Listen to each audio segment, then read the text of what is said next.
Have you heard? Premier Heating and Air is kicking off the new year with great savings on all 2023 year-end models. Get huge discounts on all closeout models.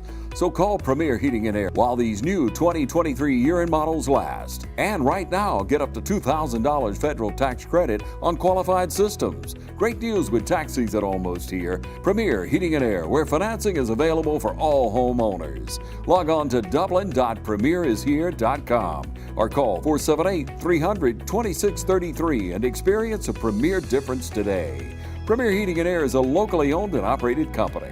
And this offer ends 1/31/24. Welcome to the February, yes, already February, that is so hard to believe, February First Friday Business Breakfast. We got a great crowd this morning. I want to say thanks to our folks at Optum for being our sponsors this morning. Before I get into our program this morning, I want to make an apology. I know Tammy's in here somewhere. And last month I mentioned to you guys we had moved the Irish Chamber Breakfast out to the DuBose Border Center. We have. And I said that we had some concerns with some food. There were no concerns with the food whatsoever. I don't know why I said that. I get nervous when I get in front of a microphone, whether you believe that or not. But we moved for space reasons. We're hoping this year at the Irish Chamber Breakfast to have over 300 people. You're going to hear about that. Dr. Hall's going to talk to you about that breakfast in just a few minutes. But I want to make sure you know the Country Club is thriving. It is doing well. I believe it's as good as it's ever been right now. So I just wanted to make sure I corrected that. I misspoke about that. And where's that coming from?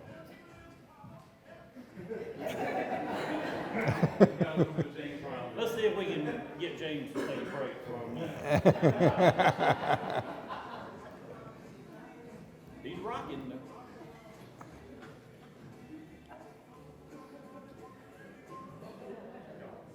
He sounded good though. Yeah. Sounded really good. With that and a little laughter this morning, be a great time. Let's go to the Lord in prayer. Father, we love you and we thank you so much for this awesome day that you provided for us today, and just new mercies today, new opportunities and fresh perspectives. What a wonderful day to be alive. And Lord, thank you for those that have joined us here this morning, and I want to lift up those in our community right now that are suffering with health issues and cold and flu and COVID and all sorts of things, and ask for healing for them this morning, and just ask that you watch over us, strengthen us, and keep us safe so that we can do your work.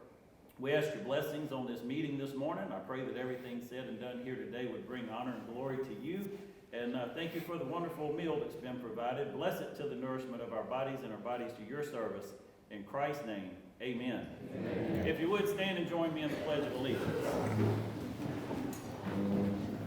I pledge allegiance to the flag of the United States of America and to the republic for which it stands, one nation, under God, indivisible, with liberty and justice for all. You may be seated. And at this time, if you would, help me welcome our Chamber Board Chair for this year, Ms. Jennifer Bryant. Good morning. Thank you all for joining us this morning for February's First Friday Means Business. Can't believe January's already behind us. As we get started this morning, we will have Josh Powell with the City Talk, Trey Kemp with the County Talk, and Dr. O.J. Hall, who is the newest Chamber Board member, will give our Chamber Talk. So at this time, if you could please come in that order.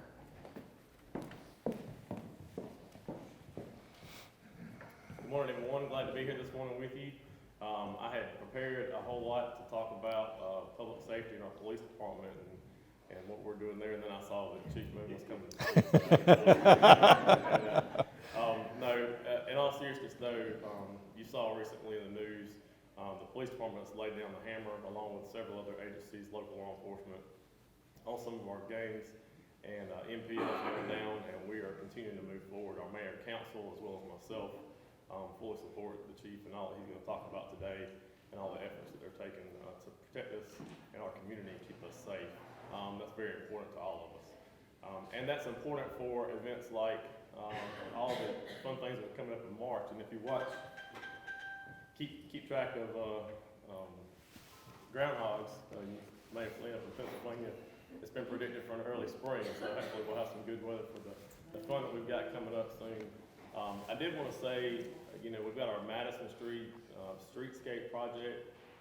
That's involving relocating all the utilities, the power poles, running all those utilities underground from Church Street to Jefferson Street, and then after that's completed by Georgia Power, our good friends at Georgia Power are going to do that.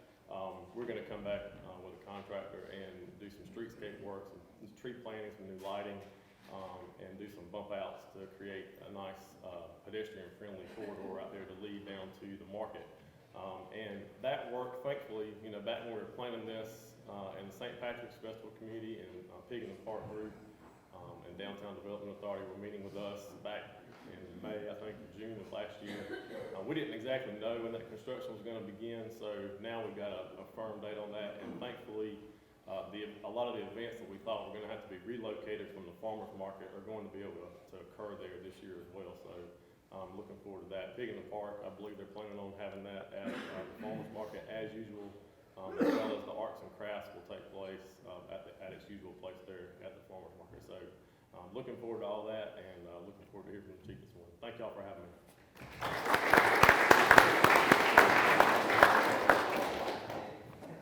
Good morning, y'all. I know I beat the drum about public facilities here quite a bit, but I'm really proud that on the next commission meeting on Tuesday, we'll be looking at and voting on the final bids for our 911 center. This is a huge thing for all of Lawrence County. Whether you're in the county or whether you're in the city, our 911 dispatches for the entire county. And moving forward, we're going to be able to actually pipe video to first responders. So whether you're a police officer, whether you're a sheriff's deputy, EMS first responder, whatever you may be, you're going to have those guys are going to have a lot more information about what they're getting into before they arrive, which is going to make it safer for the first responders, but it's also going to make it a little better for the people they're responding to.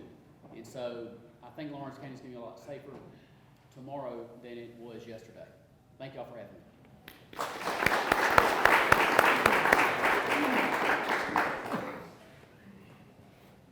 Good morning. I'll be brief with the chamber talk. First of all, we've made it through January, and if you missed the event last Friday for the annual chamber meeting and dinner, you missed a treat. So I would recommend that you put that on your calendar, file it in the back of your mind for next year. You don't want to miss that. Also, I've always been told if you can get through January and enjoy the great things of February, you can march your way on through the rest of the year.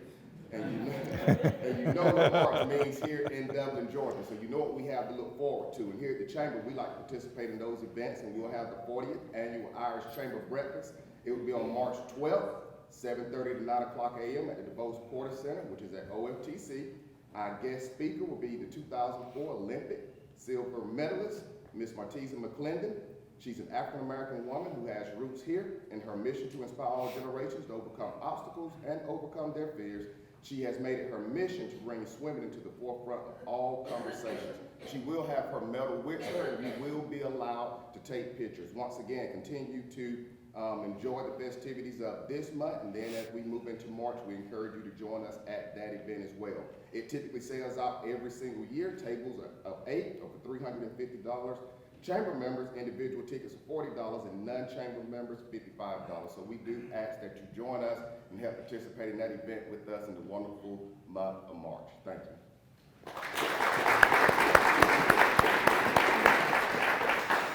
Thank you all so much for those updates.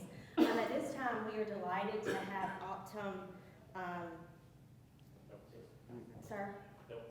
Thank you. Sponsoring the February 1st Friday Means Business, and if Andrea Goff can join us now for that sponsor talk.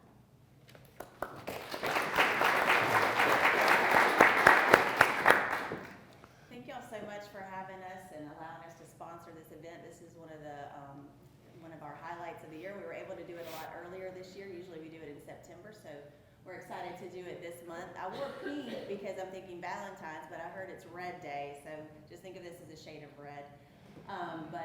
Again, thank you so much for letting us sponsor. We are Optum Health System. We have orthopedics. We have general orthopedics with Dr. Hansen, and we also have neck and back orthopedics with Dr. Lawhorn, and we've just recently added interventional pain management.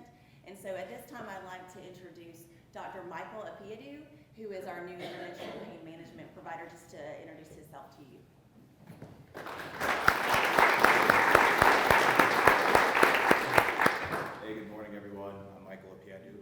call me Dr. Mike because it's easier to say. I moved to Dublin back in August, started with Optum in October. It's been really great. We've been getting really busy. I do interventional pain management, so I see a variety of musculoskeletal complaints, mostly back pain. So I do epidural steroid injections, nerve blocks, ablations, spinal cord stimulator trials, joint injections, any type of ultrasound guided or fluoroscopy injections as well. So I'd be happy to see and evaluate anyone with those complaints to help people get really function, improve function, and really improve quality of life as well. These are non-surgical interventions, so if you want to avoid surgery, I'm a good person to see. So yeah, it's been a great welcome here to Dublin. Everyone's been very kind, and I'm looking forward to serving this community.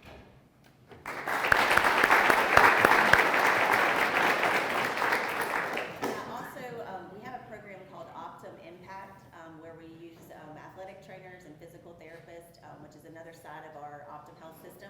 So I did want to introduce Rachel Lacey, who's part of our Optum Impact and the educational manager.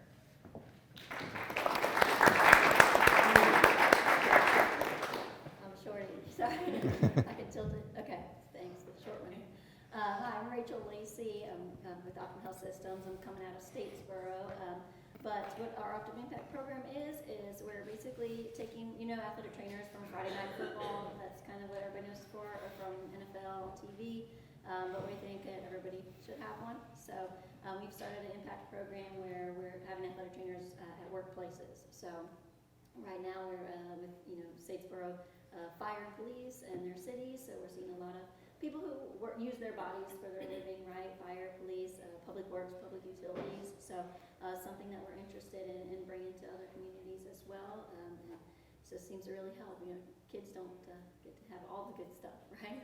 We need it. And as I get older, I'm like, yeah, I need my own person. So, and we are at the workplace, so that helps too, when you don't have to come to the office. So glad to meet everybody, and if y'all have questions or anything, we'll be here. So thank you for having us.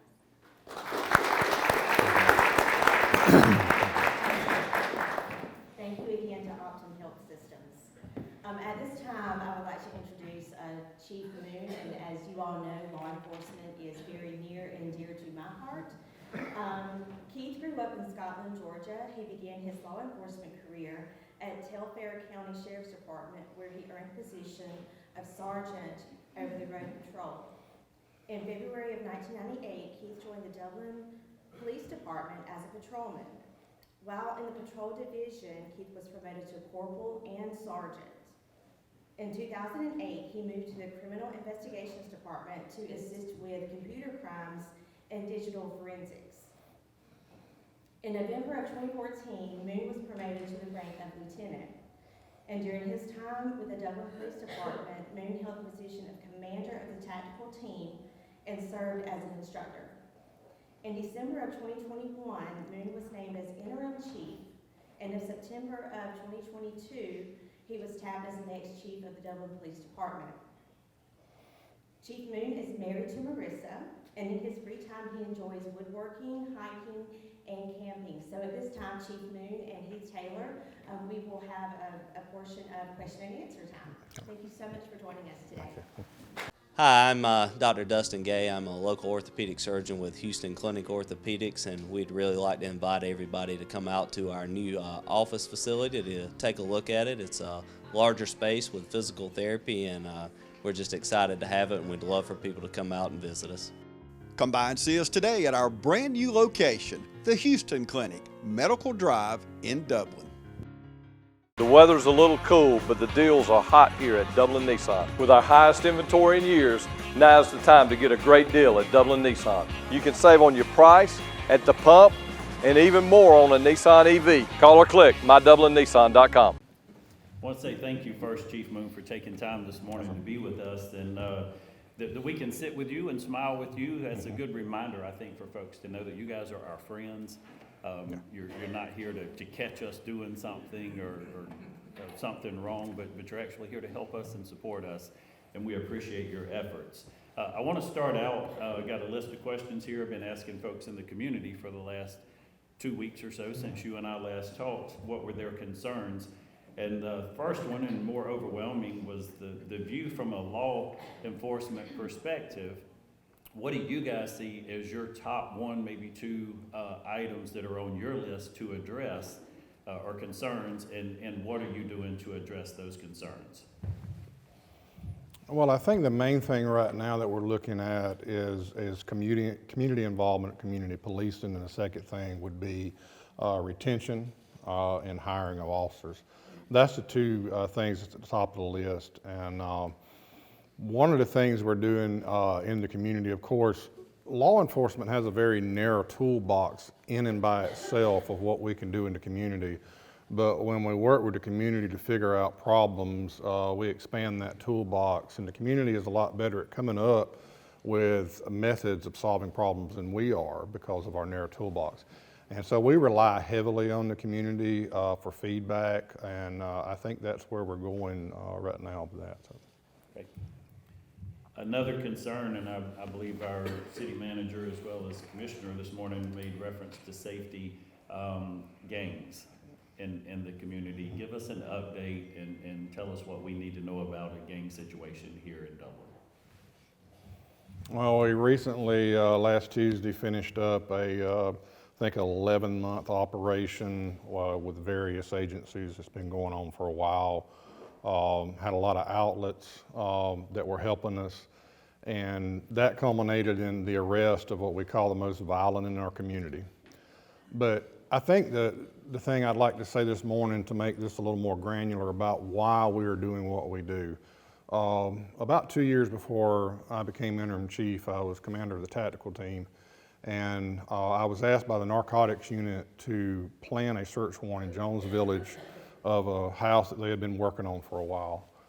And I was the commander at the time, so we have a force matrix that we have to go through to determine if the tactical team can actually go in. So we done that, we done all the planning, we went in, we made the arrest, and I was standing outside of the apartment in all my gear. And I remember feeling these hands reach around my waist.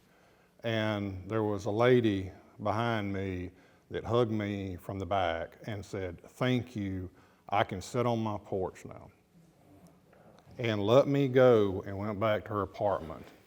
And here I am with all this stuff on, you know, trying to be tough and everything. That is the granular part of what we're trying to do, okay? Like the city manager said about the events that are coming up and we want to make the town safe, we want to make sure she can sit on her porch. That's what we're trying to do. And we've talked with people in the community. We still got some things that we're working on the aftermath of the roundup, but talked to a few people in the community. And the first question is, do you in your community see a difference? And there's a resounding yes. But the thing is we can't keep up that pressure without community support. And the community, we have tremendous community support here. I go to Chiefs Conference every year and I talk to chiefs that don't have community support. I enjoy that here. I'm glad the community is involved and is feeding us information, telling us what the needs are, what we can do, and then we try to meet those needs. So. Talk with us a little bit about the police department's work in the school system and especially related to gangs and drugs. Well, we keep school resource officers in our schools. And what we try to do, I mean, they have to complete a basic class in Forsyth before they go into the schools. But after they come back, we try to take some time with them and try to switch their mindset from, and I know this probably doesn't make sense to some people, we try to switch their mind from law enforcement to peace officer, and there's a difference there. Peace officers are people who go in and use different tactics and techniques to reach people, okay? And overall is what we're trying to do at the Dublin Police Department is to turn our police department back into peace officers, okay? And I think in the last 10 years with all the external factors that went on and what police have went through, unfortunately we've turned to law enforcement and not peace. Our job is to protect the rights of citizens. That is our overall job. And however we have to do that, we have to figure that out. So we're really honing in on our SROs because the long-term solution to the problems that we see right now, and there's a myriad of problems, but the long-term solution is to put the family back together and to get parents involved in their kids' lives again. You watch TV all the time, they're going to tell you that there's about 3 revolving stories about whose fault it is. But if you look at the core thing about it, it is getting people back involved with their kids, being involved in their lives, knowing what they do. And I can tell you this, from working digital forensics and CID, and I worked in it about 5 to 6 years ago, so technology has come a long way since then. You do not know what your kids are exposed to. And I'm gonna tell you, they can see things that they cannot unsee, and they can learn things that they cannot unlearn, and it only takes seconds. So be involved in their life, know what they're doing, do not let technology raise them. They can go so many more places so faster than we could when, you know, I mean, I'm only 29, but I've been around a while. But they can go so many more places so faster now and learn so much more so fast. And the problem with that is most of what they're learning from where they're looking is misinformation. I was just talking about that with a gentleman this morning, talking about misinformation. So be involved, know what they're doing, know who they're hanging around. And people say, well, I can't do that because don't worry about everybody else. Your kid is your responsibility. That is your greatest, I don't care what kind of business you're in, that's your greatest investment. So. Thank you. School zone traffic cameras. More and more communities are having traffic cameras in their school zones. Is that something being considered in Dublin? Why or why not? We have had a company called Blue Line Solutions come in, and they've done a study in the school zones, and we have that data, and we're looking at it. We have not made a decision on it. I know we see a lot of them around, but one thing we did find out when we looked at it is if you get the system and it's free, you have to live by their rules. And so we're not really comfortable with that. So we're looking at all the aspects of it and looking at it, but haven't really made a decision on it yet, so long term. So. Along those same lines, talk to us a little bit about the tag readers and the success that you guys have had with that, and will we continue to see an increase, more of those coming along? First of all, they do not write tickets. Let me clear that up. We have deployed Flock. It's a company that has license plate recognition system. We've had it, I think, since 2018. We started with 10 cameras. We're up to probably almost 50. We just deployed 20 in the housing authority, all the housing authority areas the best we could. But we're probably doing right now about 26,000 reads a day on our license plate recognition. But I want to tell you this, we never look at that data because it's so much. We never look at it unless we need it for an investigative purpose. But I will say this, in my 30 years of law enforcement, it is the best piece of technology that we have ever invested in. And in fact, it is so ingrained in us now that in our workflow for criminal investigations, there's a checkbox. Have you checked this? What were the results of it? And I don't think there's many crimes these days that Flock is not used in. We've had great success finding missing persons with it, not just from our area, because we're not the only ones that use it. We're in a network right now of about 2,600 agencies across the United States where we share our cameras with them, they share their cameras with us. We share our cameras with state and federal agencies also. So we have stolen vehicles come through town that we recover. I think we just recovered one from Idaho the other day. I don't know how they're gonna get it back out there. But we recovered a stolen vehicle, missing persons, all your all the alerts that come over your phone, whether it be missing children, dementia patients, anything like that goes into that system also. So we're able to get those alerts. And we just deployed laptops in the cars just a few months ago, and they have real-time access to all of this information now, so in the car. Fantastic, thank you. Talk to us about, I want 3 different places, if you can remember to cover each one of these, but your best tips for safety in our home, in our car, and in our workplace. Situational awareness. Put your phone back in your purse or on your side and know what's going on around you at all times. That's the best thing in any of those. Home. I know at one time we talked about weapons or no weapons. Here's the thing about it. If you're going to buy a weapon, get trained on it. If you don't like a weapon, buy wasp spray. It's better than a gun in your home.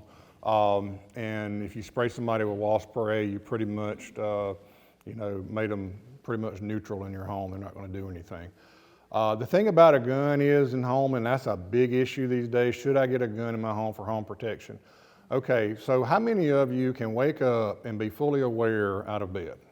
I can't without coffee, but I mean, maybe somebody else can. Jumping out of bed, if somebody kicked in your door and you're completely, everything that's going on around you, probably not. So are you willing to take that chance with a firearm?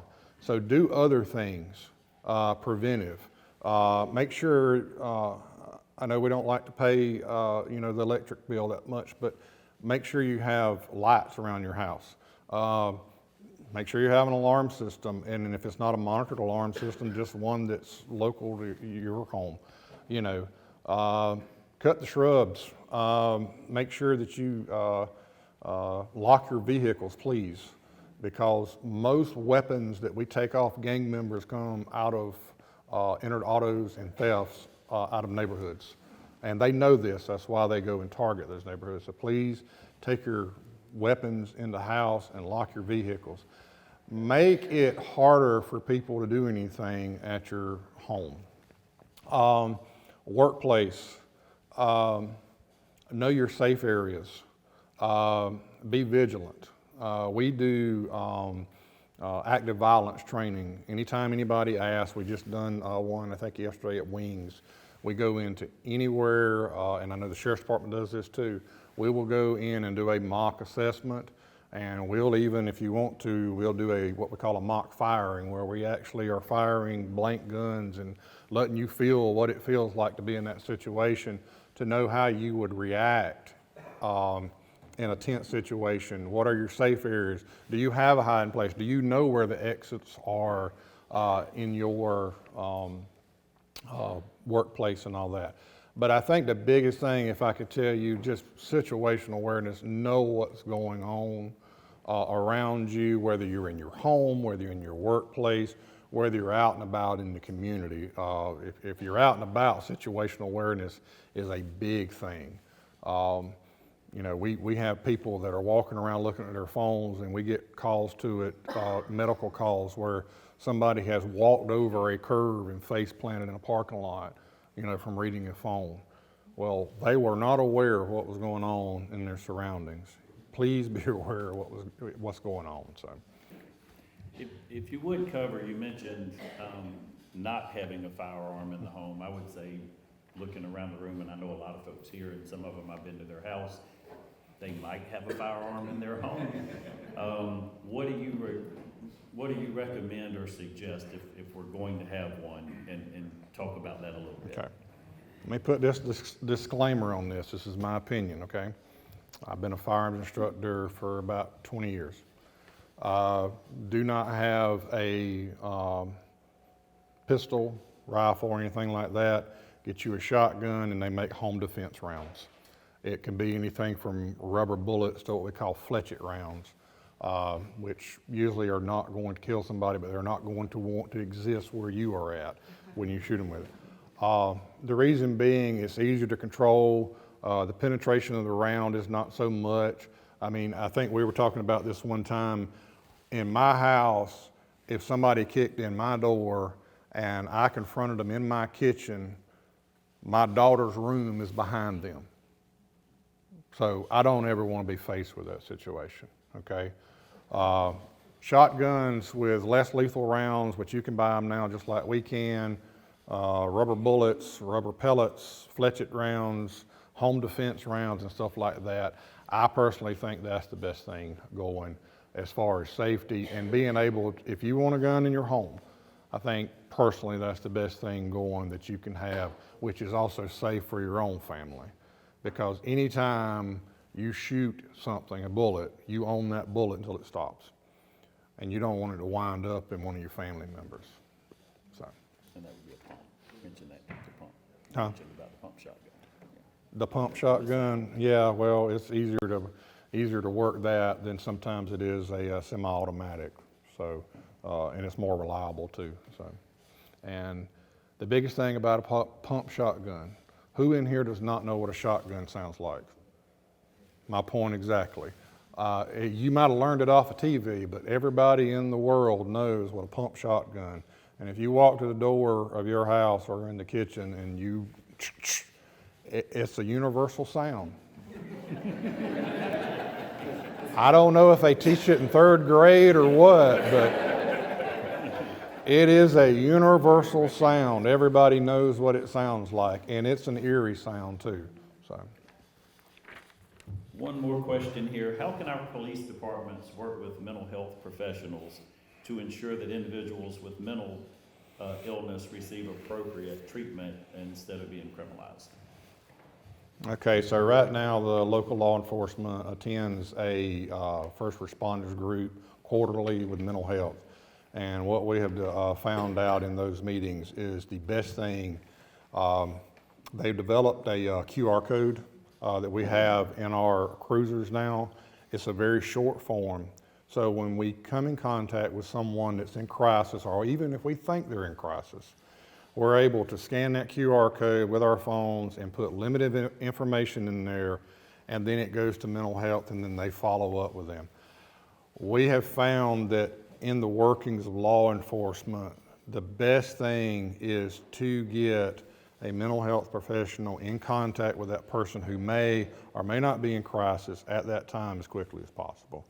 And I think that's the key to it, but it's also, and we're in the process now of building a training facility down off 19, and that training facility has a building in it that we're able to put officers in real life scenarios, conflict resolution, de-escalation and stuff like that. And they have offered to partner with us and come in with us to teach critical incident training with our officers to try to teach them some ways to connect with people who may be in crisis. So I think it's a layered approach, but I think for right now, what we got in place is working good. So, if you would, to close this morning, Chief Moon, just take a minute and talk to our business community here. What would your message about safety in Dublin? I think my biggest message is, like I said a while ago, is just what we call situational awareness. Know what's going on in and around your environment. If you own a business, make sure that you are training your employees. Don't take the attitude of it'll never happen here. That is a bad approach to things. We started going into the schools, I think, around 2013, maybe 14, doing what we call live fire exercises. And we found out a lot when we would go back and get the feedback from the teachers on what they never thought about.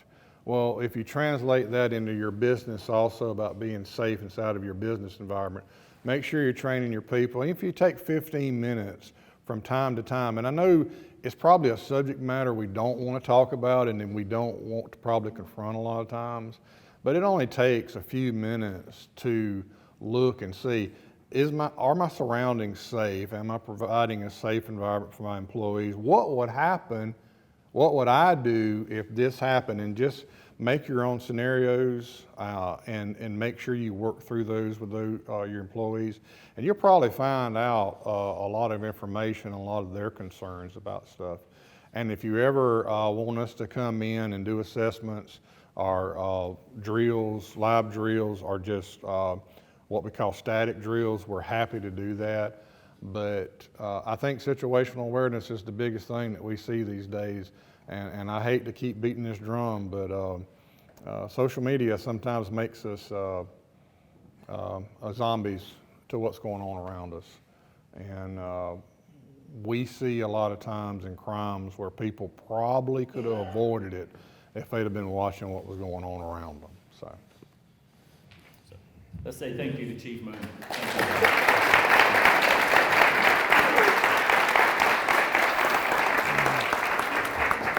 Chief Moon will be around after breakfast. If we did not cover a question that you would like to ask him, he would be happy to answer as many as he can. I want to say thank you to our folks at Optum Health Systems again this morning. Let's give them a round of applause. Mike, we appreciate you guys at Cracker Barrel and your team. Another great breakfast this morning. And yeah, we can give them a round of applause. That's fine.